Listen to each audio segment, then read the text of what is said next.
In his dimly lit study, James finishes arranging the ritual items, a strange array of herbs, candles, and an old, dust-covered book. He scratches his head, staring at the instructions skeptically. James, whispering to himself. All right, last ingredient, little bit of moon dust and exhales. This is ridiculous. With a skeptical eye roll, he places a glowing crystal in the center of the circle. A sudden burst of energy fills the room, and, with a puff of shimmering smoke, Lilith, a breathtaking succubus, materializes. She's adorned in swirling, iridescent fabric that seems to float around her, her gaze sharp yet mischievous. Lilith. Sultry, confident. Mortal, you have summoned me, Lilith, the seductress eternal. Prepare for your deepest desires to be fulfilled. James stares, slack-jawed. James. Fumbling. Oh, wow. Yeah. Hi. Didn't think it would actually work. Lilith. Smiling knowingly. Speechless? Yes, that's often the reaction. Now, tell me your desires, and I shall grant 3 gifts. Pauses. Though be careful, mortal, my gifts aren't for the faint-hearted. James. Finding his footing, smirks. Gifts, huh? All right. How about you help me handle the heat? Lilith's eyes flash, her cheeks tinging pink as her voice drops to a whisper. Lilith. Slightly flustered. You wish for a lesson in passion? Mortal, I must warn you, I'm well versed in handling heat. James raises an eyebrow, stifling a laugh. James. Grinning. I meant cooking. I want to learn to cook. You know, food? Heat in the kitchen? That kind of thing. Lilith's composure falters, and she stares, blinking in surprise. Lilith. Clearing her throat, slightly mortified. Cooking like with fire and pots? James. Nods amused. Exactly. Thought I'd impress someone with a nice dinner, but it turns out my culinary skills are pretty dismal. Lilith. Barely hiding her shock. Well yes, of course. Who doesn't know how to cook, really? Muttering, just pots and fire. Determined not to lose her mystique, Lilith snaps her fingers. Instantly, a small flame lights up in her hand. She waves her hand confidently, attempting to summon a fully set kitchen. Suddenly, pots, pans, and ingredients appear midair, clanging to the ground chaotically. A jar of flour bursts, covering them both in a fine white powder. Lilith. Taken aback, trying to regain composure. Ahem. Stammers, behold your kitchen. James snickers, brushing flour off his shoulders. James. Grinning. Not exactly 5-star, but hey, I like the enthusiasm. Lilith. Growing defensive. Well, fine. Cooking isn't typical in my line of work. James. Grabs an apron, handing her one too. Guess we'll figure it out together then, Chef Lilith. Lilith glares but takes the apron reluctantly. They begin chopping vegetables, but Lilith clumsily grips the knife, clearly unfamiliar with the task. She frowns, concentrating too hard, and chops with force, sending pieces of carrot flying across the room. Lilith. Annoyed. Why is it so mundane? No magic, no allure, just brute effort. James. Laughs. Hey, that's the art of cooking. Patience. Look, let me show you. He gently demonstrates, slicing a carrot into neat rounds. Lilith watches, curious, her annoyed expression softening slightly. Lilith. Skeptical. So you just do this? Chop and wait? James. Grinning. Exactly. Then it all comes together. Like a spell, but for food. She tries again, this time slower. To her surprise, she starts to get the hang of it, albeit a bit messily. She looks over, a hint of pride in her eyes. Lilith. Smug. See? Not so hard. Though it seems beneath a succubus of my caliber. They finish prepping, but as they move to the stove, Lilith snaps her fingers to light the burner, accidentally igniting the pan in a blaze. James. Jumps back, panicked. Whoa. Easy with the fire magic there, Lilith. Lilith. Frustrated, blushing. This mortal contraption requires such precision. Grumbles. Why not just call down fire and be done with it? James laughs, calming her down and demonstrating how to adjust the burner's flame. Together, They muddle through cooking a simple meal, with Lilith gradually warming to the process. Eventually, they manage to produce a slightly overcooked pasta dish, but they're both too relieved to care. Lilith, relieved, holding up a spoonful. Well, mortal, your meal is edible. James, smiling. Hey, I'll take edible as a win. They taste the pasta, both grimacing slightly, but neither says a word.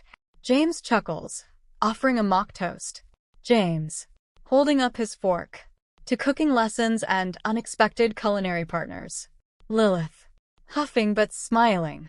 To mortals and their perplexing, lowly ambitions. They share a laugh, the tension easing as Lilith starts to see the charm in his simple request. For the first time, she seems slightly enchanted by him. James stretches, feeling a sense of accomplishment from their first cooking lesson, and he turns back to Lilith with a glint in his eye. James, so, that was my first request. Now for the second. I need help learning to truly appreciate the small things. Lilith tilts her head, her eyes narrowing with intrigue, but a hint of a blush colors her cheeks. She hesitates, clearly interpreting his request in a very specific way. Lilith, you mean, in an intimate sense, appreciating little things? Mortal desires are rather versatile. James, smirking, catching her drift. Not quite what I meant, but interesting assumption there. I'm talking about mindfulness. You know, just taking a moment to really enjoy life.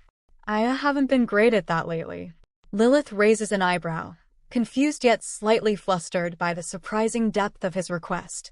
Lilith, you want me, a succubus of the highest order, to help you live meaningfully? This is hardly my area of expertise, mortal. But I suppose if that's your wish. She snaps her fingers, and they're transported to the middle of a serene meadow, with mountains rising in the distance and a gentle breeze stirring the tall grass. Lilith looks around, bewildered, clearly unaccustomed to such calm, quiet surroundings. Lilith, hesitantly, I thought you mortals desired grand gestures, not nature and silence. James, grins, breathing in. Sometimes, the grandest things are the simplest. Just look around. Doesn't this feel a bit magical to you? Lilith rolls her eyes but follows his gaze, her eyes settling on a field of wildflowers stretching to the horizon. Her initial skepticism melts as she watches a butterfly flit by, and for a moment, she seems genuinely intrigued. Lilith, slightly softer. I suppose there is something enchanting about it.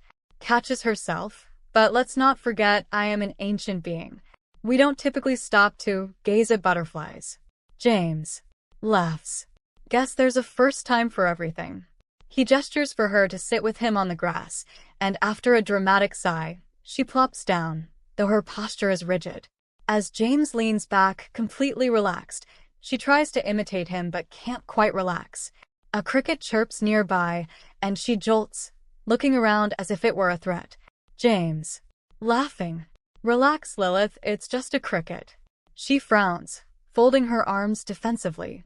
Lilith, these small creatures make incessant noises. How do you tolerate this? And why would you seek it out? James, that's the beauty of it. It's nature's music. See, part of appreciating the small things is letting yourself just be, without rushing or overthinking. She observes him, gradually loosening her stance as he talks, letting his relaxed attitude guide her. A bird swoops down, landing near them, and she watches it with surprising curiosity, despite herself. Lilith, slightly softer, almost in awe. You mortals find fascination in such trivialities. James, sometimes, it's the simple things that remind us what's important. Like the feeling of sunshine, a cool breeze, the quiet.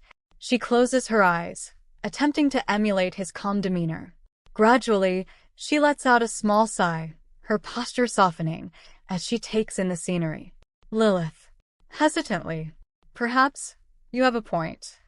I have seen countless worlds, but I've never felt them like this. James smirks, sensing her walls coming down slightly. James, I think you're starting to get it. Lilith, shaking her head, amused. Don't mistake my momentary lapse for softness, mortal. I simply wanted to indulge your wish. James, raising an eyebrow. Right. Indulging me. I'm sure that's all it is. A small, genuine smile flickers on her face, and she quickly hides it, covering with a dismissive toss of her hair. Lilith. Fine. Since you enjoy these small things so much, what else does your peculiar sense of mindfulness entail? James. Sitting up, excited. All right, next on the agenda, sunsets. You'll see why soon. He snaps his fingers, conjuring a thermos and 2 cups. They sit in silence, drinking from the cups as the sun begins to dip below the horizon, casting vibrant colors across the sky. Lilith's face softens as she watches the colors shift, a true sense of wonder on her face. Lilith. Whispering. It's beautiful. Colors like fire, yet so calm. I never knew the mortal realm could be so subtle. James. Nods. You're starting to see the magic, Lilith. Sometimes you don't need spells and powers. You just need to slow down and look around.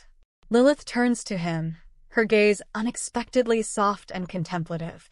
Lilith. Slightly vulnerable. Tell me, mortal, do you truly live like this? Taking joy in simple things?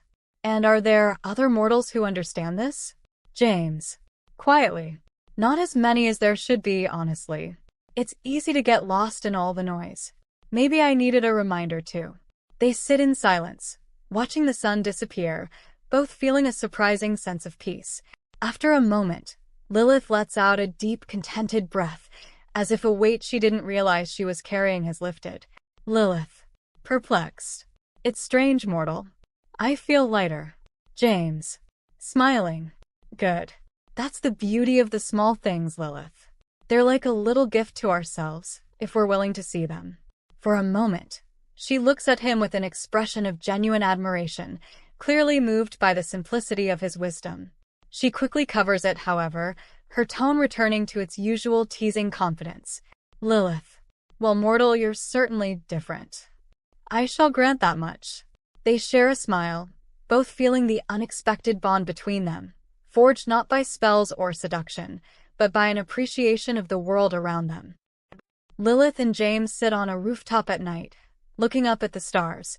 James stretches back, resting comfortably, while Lilith gazes up, almost mesmerized by the vastness of the night sky. James. All right, so for the third gift, I want to be able to make an impact. You know, like, leave my mark. Lilith. Curious, smirking. Most mortals would simply ask for power, wealth, or certain carnal abilities. But you're asking to make an impact. Define that. James. Serious, then shrugging with a grin. Not like anything world-shattering, just, I want to help people, maybe even be remembered. Not just in some big flashy way, but in a way that matters. Lilith looks thoughtful, her initial smirk fading into something more contemplative. She studies James, as if trying to unravel him. Lilith. Fascinating. You mortals are so intricate.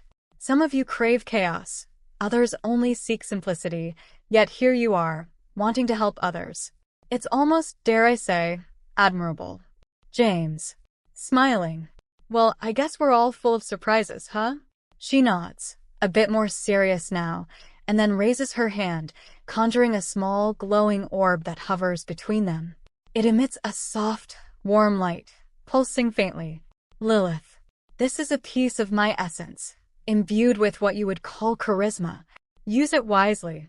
This gift will give you the ability to inspire others, to evoke a sense of unity or strength where there was none. James watches the orb, mesmerized by its glow, then looks at Lilith with a touch of disbelief. James. You're giving me a part of yourself? Lilith. Slightly flustered, covering. Don't make it sound sentimental, mortal. It's merely a conduit to achieve what you desire. Besides, this is a gift exchange. You asked, I delivered. She hands him the orb, and he takes it carefully. As he absorbs its power, he feels a warm sensation flow through him, a surge of confidence and a sense of connection to others. James. Grinning. Wow, this feels incredible. Like I could actually make a difference, inspire people to see the good in things. Lilith. And so you shall. But beware, this gift is powerful. It has the potential to attract as much chaos as it does unity. Choose your words and actions wisely, James. Mortals often misuse gifts like these. James. I'll do my best. Though it's funny. Most people would probably ask for more traditional powers. Super strength. Mind control. Lilith. Huffs. Such powers are trivial in the grand scheme of things. True influence lies in one's ability to inspire change, to create ripples that last beyond a single act. Physical strength fades, but the strength of one's ideals, that is enduring. They sit in silence for a moment, both contemplating the implications of her words. James realizes just how much she's given him, and he feels a surprising sense of gratitude. James. Sincere. Thank you, Lilith. I know you didn't have to give me all this. Honestly, you could have just made me rich or something and called it a day. Lilith. Slightly softened. Perhaps. But I find your desires intriguing. You seek fulfillment beyond the superficial. I may be ancient, James, but even I can recognize when something is genuine. It's rare in my line of work. He chuckles, a bit sheepish but clearly pleased with her words. James. Guess that makes me feel kinda special. Lilith. Smirking. Oh, don't flatter yourself too much. Though, it is refreshing to encounter a mortal who values something deeper than surface pleasures. James. Who knew a succubus could be so insightful? Lilith rolls her eyes, trying to maintain her usual aloofness, but it's clear she's warmed up to him. A subtle shift in the air suggests an unspoken bond between them. Lilith sighs, almost teasingly. Well, you've made your requests, mortal. Your 3 gifts are granted. What will you do with them, I wonder? James. Smiling. You'll just have to stick around and find out. They both share a look, a quiet understanding passing between them. James stands at the edge of a busy park, watching the world go by. People are walking, talking, laughing, and living their lives. He feels the warmth of the orb still pulsing in his hand, a reminder of Lilith's gift. Despite its incredible power, he wonders if he's truly ready to use it. Lilith. Appearing suddenly beside him. You seem lost in thought, mortal. Do you doubt your newfound abilities? James. Shaking his head. No, I don't know if I'm ready. I've always been the guy who shied away from the spotlight. I wasn't built for leadership. Now, with this power, I'm supposed to inspire people. To be something bigger? Lilith. Smirking. Doubt is your first obstacle. You mortals are so quick to question your worth. You're not so different from the demons I know, so often consumed by self-doubt. It will eat you from the inside out unless you face it head-on. You asked for this gift, and now you must wield it. James fidgets with the orb, feeling its warmth, the pulse growing stronger in his grip. James. But what if I mess up? What if I inspire the wrong thing? What if I make things worse? Lilith. Chuckling. Ah, yes, the mortal condition, fear of failure. Funny, isn't it? You spend your entire life avoiding risks, only to find that taking a chance can be your greatest triumph. James. But this isn't a game. If I mess up here, people's lives could be affected. Lilith. You're not the first to carry a burden of consequence. The entire cosmos operates on that principle. Everything you do, or don't do, creates ripples. Your actions matter. Your decisions matter. Stop overthinking it. You're here in this moment, and you have the power. It's time to act. James nods, his anxiety still present but dulled by her words. He takes a deep breath and steps forward, making his way through the crowd. He feels a strange, quiet confidence growing inside him, the influence of Lilith's gift manifesting as he walks. As he passes a group of young people sitting on a bench, he overhears a conversation. One of them, a young woman, is talking about how she feels stuck in her life, lost, unsure of her next step. The others nod in sympathy but offer no real advice. James approaches the group, feeling a wave of nervousness wash over him. He hesitates, but then the orb in his hand warms, urging him forward. James. Clearing his throat. Hey. I couldn't help but overhear. You're feeling stuck, right? The young woman looks up, surprised to see a stranger talking to her. The others glance at each other, unsure. Young woman. Still hesitant. Yeah, It's just, everything's been going wrong lately. I don't know what to do. James. Grinning. Well, here's the thing. Life's never going to give you the perfect answer, but it will give you moments. Small moments that matter. You know, like when you wake up in the morning, and the sun's just right, or when you hear your favorite song. The little stuff, it adds up. The group watches him, intrigued but still skeptical. James. It's easy to get caught up in the big picture, but it's the small things that help you appreciate the whole damn picture. Focus on those, and the rest will fall into place. The young woman looks at him for a long moment, her expression softening. She seems to absorb his words, as though they've reached something inside her. Young woman. Quietly. Yeah. Maybe you're right. Maybe I've been overthinking it. James. Soft smile. Most people do. You'd be surprised how much simpler life gets when you let go of all the pressure. The group is quiet for a moment, and then the young woman nods, offering him a small smile in return. Young woman. Thanks. I needed that. James. No problem. Just remember, it's the small things that count. He walks away, feeling an unexpected sense of satisfaction. The orb pulses in his hand, and he feels a sense of pride, knowing he's made a difference, however small. As he moves through the park, he continues to engage with people, offering simple but meaningful words of encouragement, advice, and kindness. He notices people responding to him in ways he never imagined. Some look confused, but most seem to find comfort in his words. He's not changing the world overnight, but for the first time, he feels like he's contributing something good.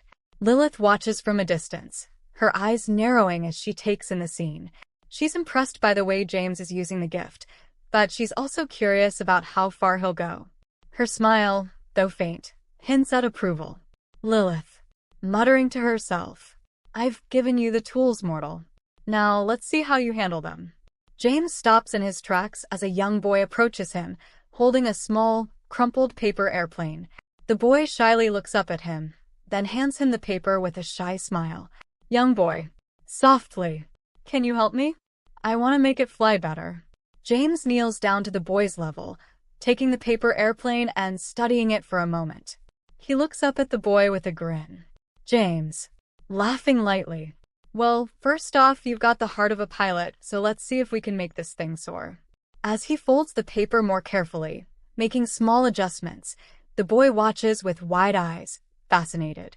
James finishes and hands it back, and the boy runs off with a laugh, eager to see how it flies. James watches the boy launch the airplane into the air, and it soars higher than he'd expected. The boy cheers, and James smiles, realizing that, despite his initial doubts, he's already making an impact. Not in some grand, life-changing way, but in the moments that matter, one person at a time.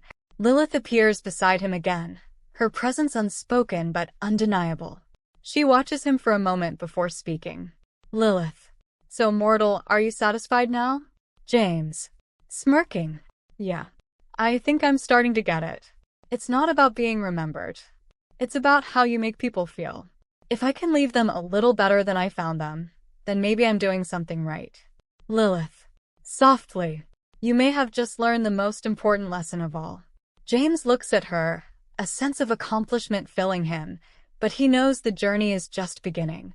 The world is full of small moments, and now, he has the power to appreciate them, and to help others do the same. They walk together in silence, the gift he's been given settling into his heart. With the power to inspire and the understanding to use it, James finally feels ready for whatever comes next.